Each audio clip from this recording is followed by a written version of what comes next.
right, welcome everyone to another episode of Dave Cooper Live, where we bring you the products, the process, and the people that are helping us all to build it better. Earlier this week, we added another P to the conversation. That's right, policy. And with our guest, Dr. Brent Musson, we discuss whether or not public policy is good or a bad thing when dealing with the wicked problem of affordable housing. Well, today we're going to take a different approach and welcome Chicago-based Timothy Swanson of Inherent L3C. How do we design and build the 21st century version of housing and make it available to as many people as possible? We're talking about collaborating with local governments on redeveloping communities using today's tools and technologies.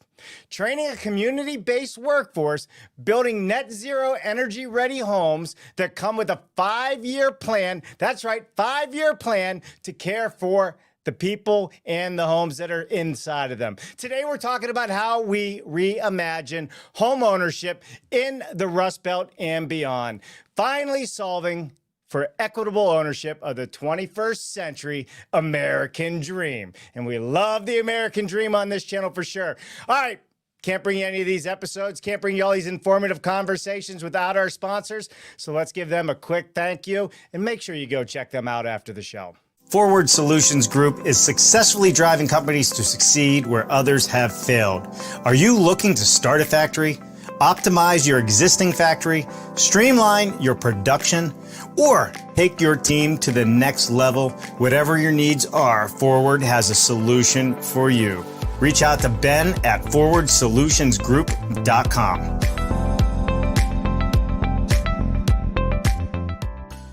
Halleck Ltd. has a long history of innovation in cold form steel manufacturing and producing innovative precision roll forming technology for customers throughout the United States and the world. Check out their machine buyer's guide for off-site modular construction or fast build construction with light steel for framing. Go to their website, halleckltd.com. All right. Once again, thanks to all of our sponsors. We cannot do this without you. You are always a big help to help us build it better. And talking about building it better today is no different. So why don't we hop right into it and let's bring Tim Swanson onto the show. What's up, Hey. Tim? How are you? I'm good, Dave. How are you doing today? Thank you for having me. Well, it's another day to build it better. I'm doing great. Thanks for asking. So, Good. You know, it's been fun learning a little bit about yourself, your background, and what you're doing in Chicago. It's taken a whole different approach. You're bringing a bunch of stakeholders together at a table that probably otherwise would never sit at the same table. There's all kinds of fun stuff to talk about here. But before we get into that, Tim, we want to know everything about you from the moment you were born to this very moment in time. Don't leave out any of the good stuff from the hospital, or we will have a friend come on or a family member, and it'll get quite embarrassing. However, you only have another about 2 minutes to do that, and then we're going to hop into everything that you are doing at Inherent Homes. Got it? Go for it. Got it, Dave. And appreciate it. We'll skip all the gory details. The whole point of what we're doing here, where every part of my experience has been about bringing everybody together to do this stuff, right? We know, you all know, as you look at this, as you think about how we build our cities better, or build our buildings better, it takes 1,000 different stakeholders to solve. And so for many of us, myself included, that's collecting that whole sort of badge system so I can get my Eagle Scout in building better communities. That's what a life and a career has been about, leading large A&E firms, both nationally and internationally, solving for some of these challenges around the policy space, the sticks and bricks policy, not just the white paper style policy, and bringing the tools of our trades with the technologies that are driving it forward together. That's kind of what we're all about. I think that's what my career and experience has been about, surrounding ourselves with the smartest folks we can to do the best stuff we can together. Dave. So listen, did you just wake up one day and say, hey, you know what, Dave? This is what I'm going to do. I mean, like, it just doesn't, like, how did it happen? Give us the good stuff on where the vision came from, and where did the passion come from, and why? Yeah. Almost 2 decades ago, I was working with Mayor Daley here in Chicago. We were working with the mayor, the unions. We're bringing in high performance modular housing built up in Wisconsin. And then I got a phone call from the mayor's office that you need to come down and talk. And it was stopped at the border. There was a lot of concerns about what the implications were, what it looked like, how it would actually work. And that was a point for me to say, all right, hold my beer. Let's figure out what all we need to do, all the experiences that we need to do. What are the tools that exist? What's happening around the world? What is UN Habitat doing to stabilize communities across our globe? What are the new development tools and technologies? What are the finance models that need to be learned and understood? It meant building a consortium of companies here in Chicago to start doing healthcare modular, residential modular, starting to think about those things, and then take it all the way back down to the block. So that's what this is about now today, using that constellation of experiences around policy, around finance, around development to say, you know what? In a city like Chicago that has over 2,000 acres of developable vacant residential land and a desperate need to stabilize our working class and provide that 21st century American dream, let's actually do it on the block. Let's start person by person. Let's build a better workforce. Let's build a path into that workforce. Let's invest in those small 1 or 2 person companies that really want to get into the trades. Let's backstop them. And then let's acquire land, let's finance, and let's build at scale so that we can radically change a neighborhood over the course of 12 months. Yeah. So let's give everybody a little more background on you, right? I mean, you're a trained architect and designer, right? You went from the chief design officer at Skender, one of the largest general contractors in the country, right, to Inherent Homes and doing what you're doing. You guys were a contender for the Ivory Prize Award for the most ambitious, feasible, and scalable solutions to housing affordability. You're kind of what we like to call on this show an overachiever. Well, let's just say I'm striving to be one myself someday. Yeah, no, you're crushing it, Dave. Here's the thing: minimize your sleep and put 2 hours, 2 days in a day, and it all works out well. I think I tend to be a yippee cat. So if there's something more to be done, why not do it? And that's where this comes from. This is really like, all right, what's the next big piece? What's the next big challenge? We'll rest when we're dead. Oh, that's exactly it, right? Get all the sleep you want when you're dead, for sure. That's exactly right. So with Inherent Homes, let's talk about, the vision of what this is. You gave us a little bit of a glimpse. You're bringing all the stakeholders together, but I want to kind of dive deeper into this. Chicago is the starting point to a much bigger picture of where you're headed and what you would like to do. Like your friend told you once, right? You said, well, let's build 20 homes. And then it said, well, maybe we'll build 200. And I think she said, what are you talking about? You need to build 200,000 homes. So, I mean, there's a big vision on where you're heading with this, but it started with very small steps in a community that sometimes politically is not always the easiest to bring together in Chicago. Yeah, that's right. And I'll add a little more color. You forgot one word. She called me an idiot for thinking so small, because it's valid, right? If we can solve collectively, if we can solve this housing, this access to housing, and use it to create wealth and generational wealth, we can use then 1 or 2 or 20 or 200 is not enough, right? What it means as well, we sit in a country, and you all know this, and you know this, Dave, where we're like, all right, we don't have enough housing. We don't have enough trade jobs. Well, crap, I can't think of something that does both of those things at the same time, right? Over the past 2 decades, we have stopped investing meaningfully in housing. Over the past half a century, we've done that as well. And so this is that like really simple little spark that says, let's go into a neighborhood, the neighborhood I sit in today that has over 28% unemployment, that has massive need for stabilization and housing. And we start to look at this dichotomy. We sit in the city of Chicago, the strong trade labor city, and we're struggling to bring people from this block here on the west side of Chicago into those trade jobs, right? So what it actually took, we build it in a shop because we're building the best possible house we possibly can, but we're also building it here in this production facility because that's how you stabilize and bring people into the trades. Because folks know that they have a guaranteed 5-day work week here, that they have benefits when they come here, that they can plan and dream for what their American dream version might actually be. So it was starting on the simple premise that we need jobs, we need housing, let's bring it together and let's actually build for the 21st century, not the 19th century.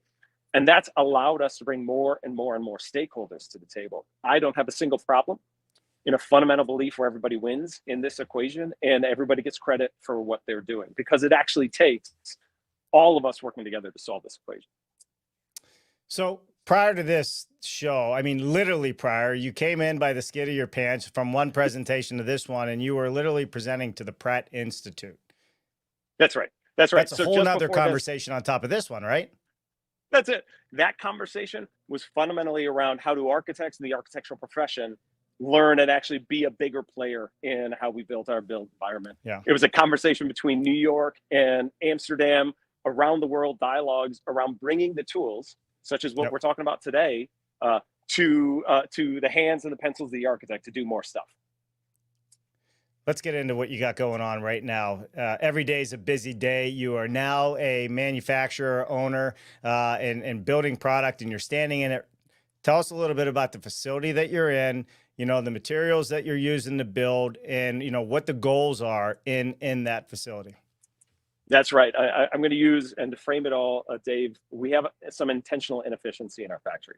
What I mean by that is we're focused on, if we have two theses, right? Building thriving homeownership and building thriving wage careers, then we actually have to start using the tools that we already know, partnering with folks like Parksite and DuPont for a conventional house wrap, right? But built in a high performance near passive house enclosure. Teaching folks that have never worked a trade job, who are in a reentry program, how to go from day zero showing up to being a multi-skilled carpenter, to being an electrician or a plumber. So our nonprofit side is really about workforce development and bringing folks up and ready so that we can build the best houses possible. We also know that our thesis and heart here is we're gonna have folks that work with us for a long time. We're gonna have folks that after getting that wow-rounded experience, they go back into their community. They start a small business, they start renovating or maybe developing one house at a time. We need more of that. So if this factory produces houses and workers, it also produces those businesses that will start rebuilding our American cities. That's what we need more of. And so we do that here. We have a really small footprint and a really small business thesis. We do micro facilities. So 25, 30,000 square feet of existing space, we move into, we build in a cellular style fashion. And that 25,000 foot can produce about 100 homes a year. But more importantly, it produces almost 50 careers within this community a year, thriving careers. We invest and we build, at this facility alone, we have 7 small businesses that we are spinning up and rolling out. We're taking people that maybe couldn't pull the business license, but they're really talented masons, putting them together, building a business, clearing a record if we have to, and then standing them up and flipping them out. And so it is using the best tools that we have to build the best businesses that we have. There's a lot of brilliant modular companies and forward-looking tools and technologies that can be used, and we love it. We welcome it because we need every version possible. For us, it is baked right back down to the block, though. So you're vertically integrating then. Are these people that you're training and bringing back workforce development, bringing in the younger generation, bringing in, you know, maybe people that have a tired past of some sort, but really are skilled and need a second chance. Does Inherent own those, or do you set them up in their own business and help them manage it?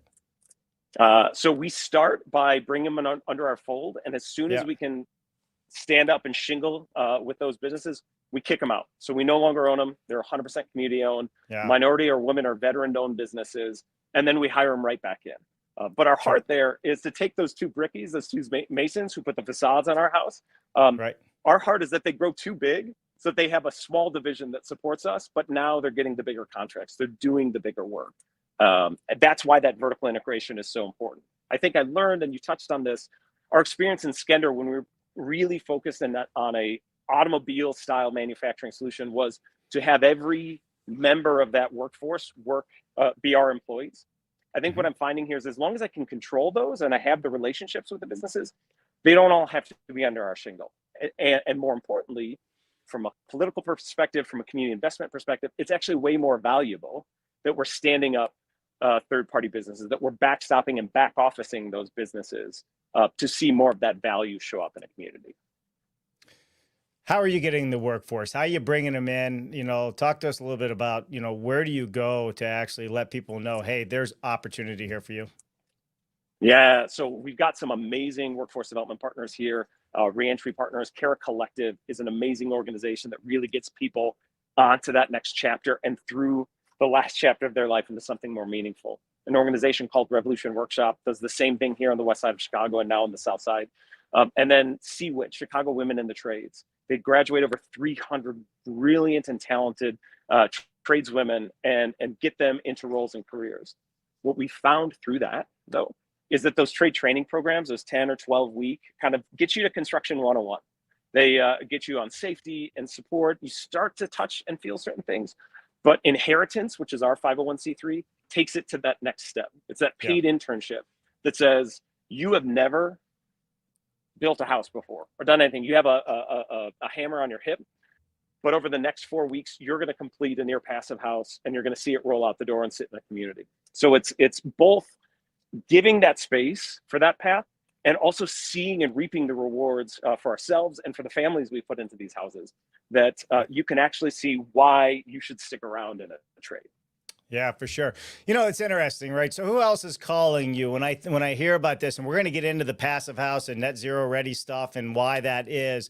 But, you know, really, I mean, you were working with, I think you said Mayor Daley. How about California? Are they calling you? They could use some micro factories for sure. In fact, they could probably use thousands of them at this point. That's right. And you hit the nail on the head. We need thousands of them. So we've been blessed to be meeting. We've met with mayors and governors of many of the states in the Midwest, but also across the Sun Belt and out West, because it's a really simple thesis. And the simple thesis is a silver platter for politicians, right? So let me come into your community. Let me support the businesses that you want to see created, create the careers that you want to see to rebuild your housing stock, which rebuilds wealth and opportunity. It actually sets communities up for success. We believe that a single generation can shift when you have that fighting chance through home ownership. And frankly, Dave, I don't care if you are the one that wants to cut the ribbon, Madam or Mr. Mayor, like, we don't care. As long as we see this going, it works well for everybody here. Yeah, for sure. So the value in this for the folks, the people, the human beings that you're building these homes for, right? Affordability, i.e. net zero, keep their energy bills down, but there's more to it. You have gone out in the community, and this is where you're much different than others we've had on the show. And you've gotten together with all the stakeholders from the energy department, the solar, you know, politically, you know, building inspectors, everybody, to put together a program that helps not only the homes be serviced while they're occupied, but you're giving the people inside the homes that opportunity to also be successful and make sure this works for them. That's right. Right. So this came up in that previous conversation I was just in, right? It's not just about making a home more affordable or reducing the cost, right? Yeah. That's really important. But can I keep that family in a home? Can I get them going up and to the right? And so our amazing stakeholders, our strategic partnership with Schneider Electric, our collaboration around smart home and new technologies with Google, or security with ADT, those are inbound because what we're saying is, all right, we can actually work together to do this. So on the front end, we're building HUD counseling programs to get families ready, working directly on the block with our school teachers, our first responders, to make certain they have paths to clean up credit and get ready. We've built new financial models, both on the construction side, using really innovative revolving debt tools to build these houses, to looking at alternative lending products in partnership with the Center for Changing Lives and Center for Community Investment nationally, to say, all right, what are the limits on the lending products? And then all the way, and you touched on this before, the first 5 years of homeownership, that's make or break if you're a first-time homeowner. If you generally can get through the first 5 years, you become a generational homeowner. You've set your children and their children and their children up for success.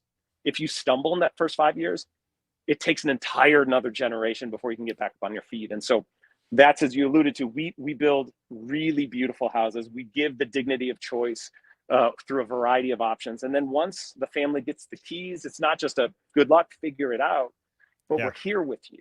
And so our app platform works with that family. It notifies when there's water leaks in their house or excessive energy usage. It allows the family to know whether or not the air quality is diminished for whatever reason. And it allows them to sort of schedule their quarterly Jiffy Lube maintenance, for lack of a better description. We send somebody over, we talk about changing filters, we winterize and summarize, we check for leaks, we do that 21-point inspection, right? And from there, we work continuously with the family. So in low and moderate income communities, death and disability are the two leading causes of foreclosure. And think about that. Think about the tragic reality that you lose a loved one, and the first thing you have to think about is foreclosing on your house and filing for bankruptcy. So with Northwestern Mutual, we provide 5 years of life and disability insurance so that, God forbid anything happen, you can just focus on grieving, healing, and getting better, right? Because that's good for us as a brand, right? It's good for us when we can say, what are all the leading causes of foreclosure? let's make certain that doesn't happen.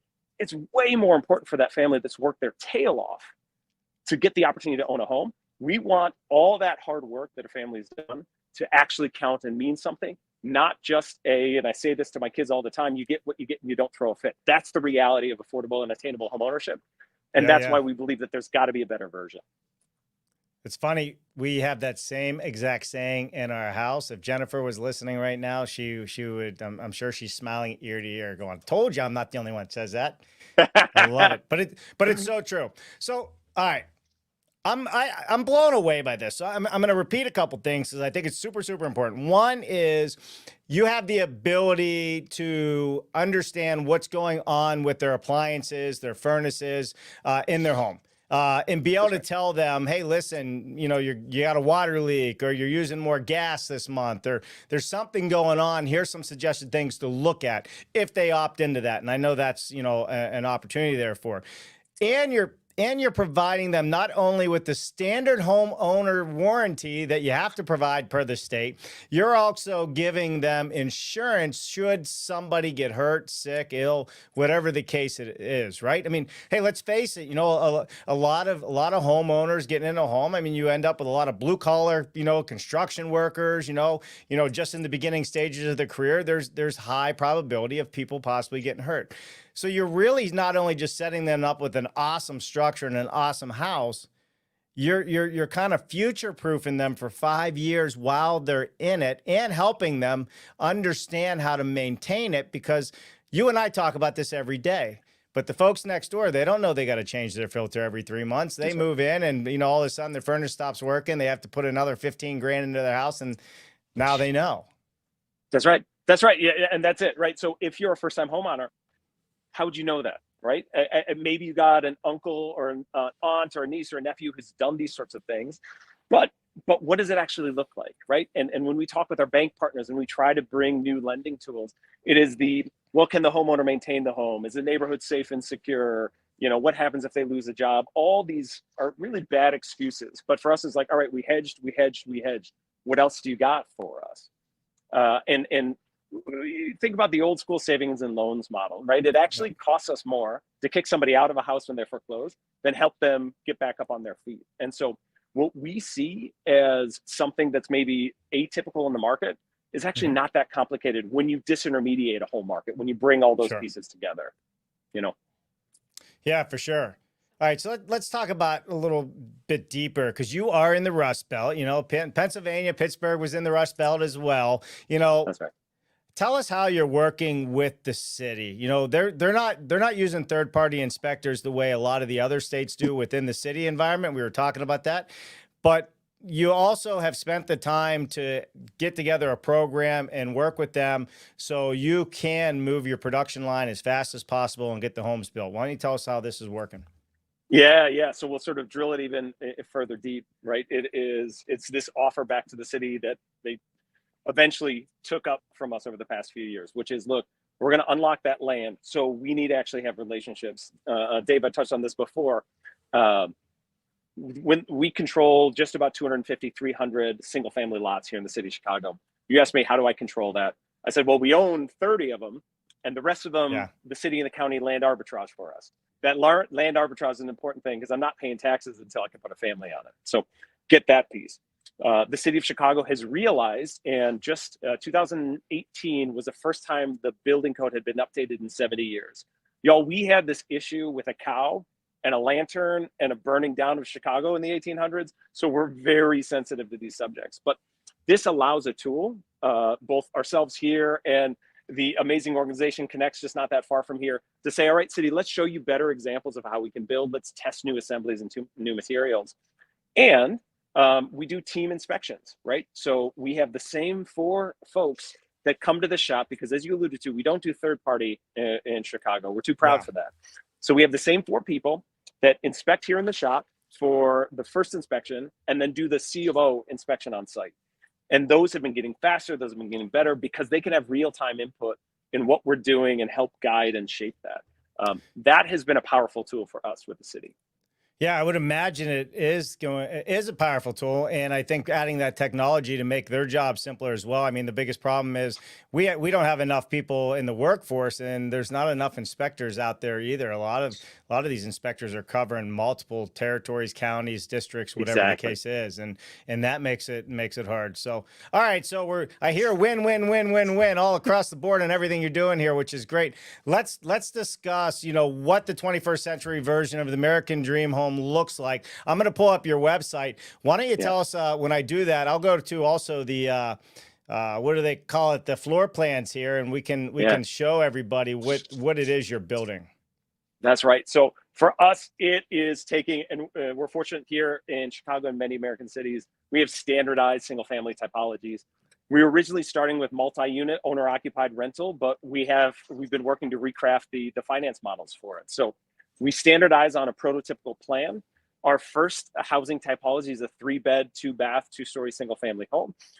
We have riffs on that we're working. We have the new bungalow, which allows for that owner to sort of build out their house over time. These can all be 2 flats.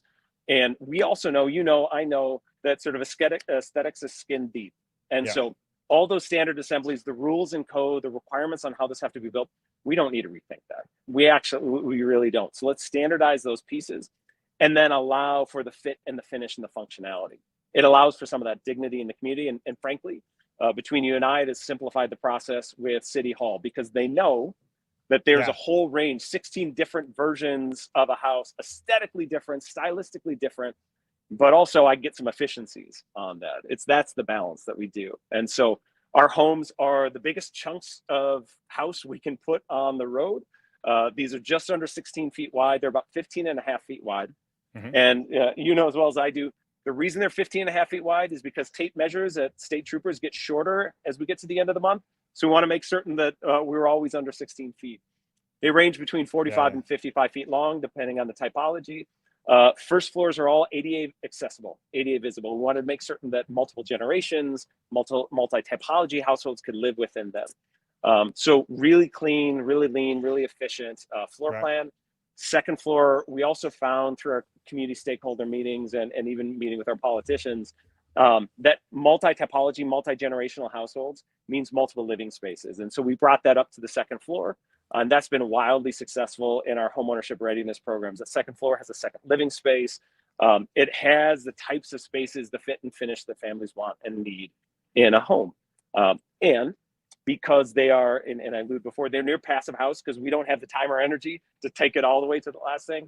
We've removed a lot of that utility cost. In fact, they're solar ready with a PV array. These are net power neutral, annualized, even in a place like Chicago. That allows us to think about larger micro solar grids, some bigger solutions that exist. So do something really beautiful, but also long lasting. And also I get a say in what my house looks like. And then actually leaves a smaller footprint on our planet too. It feels like if we can keep on asking these questions, it doesn't make it harder, it makes it easier. It becomes more and more laser focused as to what we actually have to do to move forward. And I wanted to put this out there. These homes are electrical, so you don't need a big mechanical room to house everything. What about batteries? Are there going to be battery backup in the house? So day one, we don't have battery backups in the house. We're actually deploying some tiny houses that are off-grid safety net housing, right? So we can take and locate them meaningfully. We're working on battery backup in the house. We're focused on heat pumps in partnership with NREL and Department of Energy, paired with hybrid hot water heaters that actually take some of the cooling load of the house off in the summertime. We use heat recovery units as well. So we have a very compact and efficient mechanical room. But we also know that these have to be Energy Star houses. We have to be the healthiest air we can give them, the lowest energy cost. It's why we touched on before, why the family can get notifications when they have excessive energy usage. Because until I know why, right? Even in my own household, when these things go off, it's a learning opportunity to say, well, that's because, son, you left all the lights on in your room overnight for whatever strange reason, right? So giving the tools and the knowledge is really important, but also making certain that these houses are going to thrive for the generation that they get handed off to. And that's it. And I think the education of the consumer that's moving into the homes as well, like they are net zero ready, but if you're going to leave your windows open in the summer and run your AC the whole time, you're going to have a utility bill. It's that simple. That's it. That's right. That's right. And so when we introduced smart technology into the Yeah, home, we wanted that low barrier of entry smart technology, right? sure. I hit the on and the light turns on. I hit the off and the light turns off. But also the light will turn off if nobody's in the room, right? Yep. I'm cold, so I turn my thermostat this way. I'm hot, so I turn it this way. But also it can respond real time to energy cost fluctuations for that household too, Sure. and dial that in. So it is both sort of very easy, like, easy enough that my parents who live with us in a multi-generational household can handle the smart technology and thrive with Yeah. limited mobility, but also cool enough that I can geek out on dashboards all night long. How do I haven't told you yet. I'm moving to Chicago next week. How do I get one of these? That's awesome. I guarantee I probably qualify. Yeah, yeah, that's right. I think you and I both. Come on to Chicago. We actually have an amazing partner. So we built an internal brokerage. We work with our HUD counseling agencies. Yeah. We work directly to prepare these buyers, make them ready. And because we know that even the most efficient delivery model that strips out ancillary costs, it still misses what the average earner can afford, even in a city like Chicago. So we built down payment assistance programs. We take care of things like PMI for households that lowers that burden of entry. And we've helped shepherd both public, private, and philanthropic down payment and subsidy dollars to Right. make certain that it works for us. Certainly, it allows me to get more families and houses. Sure. But these tools have to be bigger. They have to be more open so that every builder in Chicago gets access to this. We're working with HUD and RAND and others nationally to say, all right, how do we take that policy that has that gap between what we say in DC and what actually sticks on the ground on the west or south side of Chicago or in Cleveland or anywhere else? Let's actually bridge that and solve it. And so it takes all of us thinking about it. It takes our ability to say, look, here is every reason why a house costs so much. Right. Here is why this house sitting behind me has 7 different types of drywall because of the code, or this piece or that. These are all the costs that come into it. Now let's solve and solve and solve, from finance to construction to development to that final mortgage payment. Yeah. So, and again, let's talk about the construction a little bit, right? So the envelope of the house, you're using the best way to say it's like a SIP panel almost, right? You're using a foam board. Yeah. So here in the shop, we do right now. We're pivoting as we're bringing on new equipment from bat, 2x6 wall from bat to closed cell foam. Yep. We deliver actually a Chicago code compliant, energy efficient home before it leaves the door. Yeah. Once it gets to site, we then wrap it with another 1.5 inches of exterior foam. We get that continuous insulation. We do that because I can't fit it down the road otherwise, truth be told. But it gives me that last layer of work. So it allows me to employ more small community-based residents to do that last little finishing piece. We're tacking right now about 4 weeks to fully finish 2 stories of a house here, 4 weeks to fully finish it on site, get a family from a shovel to a set of keys in 8 weeks. Yeah, and so you're just running one basic line is what it is? That's right. So we're cellular. We knock out a house here is roughed out in just less than a week. It's finished out in just less than a week, all 1,500 square feet of it. And then it just waits. So we ship in bulk. So we do 2 houses at a time because the joys of crane and the cost of crane mean let's get a little more efficient. Yeah, got it. So wood construction, 2x6 exterior walls, 2x10 floor joists, I'm assuming, 2x6 truss system throughout the house. Standard stuff. Will these houses sit on basements? Our first houses are sitting on frost protected shallow foundations, the passive house foundation. Yeah. Chicago, like a lot of things, we bury stuff under the dirt. And so every lot that we're working on used to have a house that was knocked in on itself. So we like the frost protected shallow foundation. It minimizes excavation and special haul off. And we're developing that bungalow that I was telling you about. Those first ones are going to be rolling out the door. They're going to sit on an unfinished basement. Because what we love as well is, can I bring a lower barrier to entry, a lower price point with a 2-bed, 1-bath? Yeah. But that basement is ready for 3 more beds, a couple more baths. So that family, they can couple up, they can start growing, and they can grow and make a forever home as well. But for our base typology, we're staying above the dirt as best we can. But it sounds like me, like, hey, if I needed a second chance or wanted to be an electrician, a plumber, a framer, a mason, I would come to you and flat out be like, listen, I need a house. You're going to train me. Then I'm going to build all these things for you on site. And then the trade-off, can I get a house with it as well? Or would they qualify for these? That's, I mean, what a great selling point. That's what I would be doing. You could even qualify somebody for it. That's it. Well, you hit the nail on the head, right? So our entry level, we believe in thriving wage. So it is great pay, health, vision, dental, paid vacations, paid time off, 401k. So it is a phenomenal place to work just from a work environment, but also two of our entry level employees, you know, who maybe never even did a trade training program. Yeah. If they coupled up, they bought the house they just built. That's that kind of sort of pay it forward and what makes sense to us.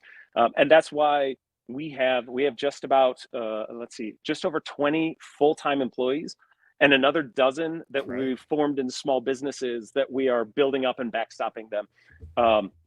And right now I'm really just capacity constrained. As we ramp up and standardize our tools and abilities, we have another 45 individuals coming from our trade partners who are waiting in the wings to come on and join the team. What's the waiting list for one of your houses right now? We are with our current buyer pipeline. They are waiting 6 months out, give or take. And so we have 6 months. We have more families that are probably 18 months out, but not because of the wait list, but because of the work we're doing to get their credit clean, to get them ready, to get them stabilized. And so we have this fungibility there. We'll do just about 30 homes out of this facility this year, ramping up and doubling that next year here as we continue to look at the development model, the finance model, and then the subsidization model. Sure. Absolutely. Let's go to a couple comments here, and then we're going to hop into it. I got a couple more questions on how this all moves forward, how you're getting funded, things for you to think about. And I'm going to find out if you're going to be at the Innovative Housing Showcase in Washington, D.C. If you're not familiar with it, you should be. It's a perfect spot for you to be. But first off, let's say hi. Hey, Jenny Hahn, thank you for doing this important work in such a radically innovative way. Tim Swanson. Thank you, Jenny. Nice, Jenny. Nice to see you. Andrew Seeley, full support for the broad community approach to making the difference. Well done. I'm going to tell you right now, Tim Swanson, if you don't know this guy, he builds off-grid luxury homes, and he does it in a big way. If you need to learn about how to, even his job sites are solar powered. He uses no sites. So you guys should be talking. Andrew. I love that. Talk to Tim. Andrew's a friend of mine as well. It's good to see you. Hey, Jennifer Castenson's even tuning in today. What's up, Jennifer? I hope you are well. Jennifer Kroger's will let me know when you schedule a trip. I'm a huge fan of Timothy Swanson and everything he does. Well, yeah, I'm becoming a fan too. I can understand how you're becoming a fan for sure. All right. How do you fund all this? Oh, really easy. I make certain that my kids no longer have college funds and we don't have an IRA in our house. Yeah. I'm being a little sarcastic. Myself and one investor realized that we had to prove that you could take community-based residents to build high-quality community housing. Yeah. And so all of this has been equity funded to date. We are finally, knock on wood, getting a little bit more debt structure and support in here as we continue to look and grow. But we figured it was really important to be a low-cost asset startup. So many, when we want to get into the space, it's where all the tools and equipment ability. And what we said is that we're going to put 90 cents on the dollar into our people. We're going to start there and we'll grow from there. So we've been blessed to get some workforce development grant dollars supporting that. We've built a $750,000 write-down program for our buyers to get them there. So we know that I've got to close the gap. I've got to open the space and close the gap to bring it all together. And as we get our legs under us, we're going to look at more and more innovative ways to finance this. What haven't I mentioned so far on this show that you need to make sure that we get out there? Yeah, you know, it's short version here, Dave, is it takes everybody listening. It takes so many more businesses. It takes so many more people to sort of solve these types of equations. Somebody called me this. I think it was disparagingly. This was maybe 3 or 4 weeks ago. They called me some weird free market socialist. And I said, what does that actually mean? They said, well, you fundamentally believe that the free market and private business can solve for the gap, but you also want to make certain that you're not extractive and that everybody gets an opportunity. I was like, well, yeah, that sounds pretty great to me. We have over 16.5 million households in our country that make $75,000 to $125,000 a year and also spend half their income on rent, right? So we've lost track of what that actually looks like. My hunch is that more versions of this, more of the amazing companies that are solving this gap is not just solving for cost, but they're solving for long-term value. That's more important. And that's a thing that we have to get behind as an industry. That is not just how do I whittle everything down, but actually how do I make certain that it has value going forward. So local government, officials, are they really ready to work with you on this? And I guess a follow up to that is, what questions do you wish they would be asking you, or they would think about to really believe in this solution that could work in their own community? Chicago's one community, but this problem exists everywhere across the country. I don't think you can go 20 miles without running into a similar problem. No, you hit the nail on the head. And it's kind of breaking that normative model that we have for most politicians and municipalities, that if I'm helping, we can help, and we do it well, right? We do low-income rental properties all day long and affordable rental properties. We finance that. Yeah. We've had a historical concern that if I'm helping somebody own a thing, well, then somehow I'm giving them a handout. Well, friends, the 1950s in the United States was all about amazingly supporting through the GI Bill and infrastructure and what we remind our municipal partners here, even in the work that we're doing, is look, the dollars that you flow in, they're not for this house or that house or that house, right? That neighborhood that I was telling you about, this is 30 homes all facing an elementary school. By the time that's done, it's $100,000 a year in tax base. It's $750,000 in new spending to that elementary school every year. It's people who can go to Sunday dinner a block away at the restaurant that we're trying to prop up. It is existing homeowners that have been there for 40, 50, 60 years who now have value in their home in a way that didn't exist before. So these are these big, like, catalytic financial placemaking, economic placemaking. And so for the municipal leaders that really get it, they realize that this is way bigger than any one house. This is way bigger than any one block. For sure. I was just thinking a little bit while you were talking about that, when somebody calls you the social warrior or whatever the case is, you just, to me, I just look at people and go, well, how's it working for us right now? And then exactly. I mean, it's like, that's exactly okay, right. How's it working? How's the traditional way of thinking working? Have you been on the streets of LA and San Francisco and Chicago lately? It's tent city everywhere we go. Hey, Greg Ugaldi's joining us. I don't know if you know Greg. Greg is the chair of the National Association, the past chair of the National Association of Home Builders. The big dog updates the president of the United States a couple times a year, and he's become a big fan of this show. Greg, he's doing some cool stuff. Maybe we could do that up in Connecticut somewhere. What do you think, Greg? There we go. Yep. Not only does he do that, he also builds houses for a living. So he doesn't just talk the talk, he walks the walk, so to speak. All right. I really want to help out in this. So, like, if I sit there and I say, all right, well, I'm watching this cool guy, Tim Swanson on the Dave Cooper Live show. And by the way, if you are watching, you better be subscribed. If you're not, it really hurts my feelings. But go and subscribe. It helps us. How can the people out there, the suppliers, manufacturers, engineers, any of them, contribute to what you're doing to help you become successful, which in turn helps everybody else become successful? So, whether it is DuPont, whether it's Sega North America, I was talking about Etienne, Andrew Seeley's a whiz out there. I mean, I can go down to James Hardy, right? Working with you on some stuff. We can go down the list. What is it that you truly need that maybe doesn't have to always be financially given, but, how can you get something that doesn't cost somebody else so much money that helps you guys grow and they get awesome press out of it, or whatever it is? Yeah, that's right. Excuse me. Friends, it is not just the materials or the cost. That's certainly a thing. I'll give you a really good example. We've partnered with Schneider Electric. So we're using their Square D products. We're using their Wiser energy monitoring. That's all really good. We're buying it from them, right? So that's good from just a pure business perspective. What they've also brought to the table is they're like, look, let's connect you with local and national leaders. Let's help you understand your marketing plan. Let's actually use the resources, because Schneider is a company, y'all. They believe in an equitable electrified future. And so we're like, all right, let's hang out together. Let's do it together. And so sometimes it's the parts and pieces, but more important is just this sort of expectation that we can come together and do something better, that you have skills. Dave, you got skills and abilities that have given me this platform. I've got skills and ability that allow the people behind me to build their houses.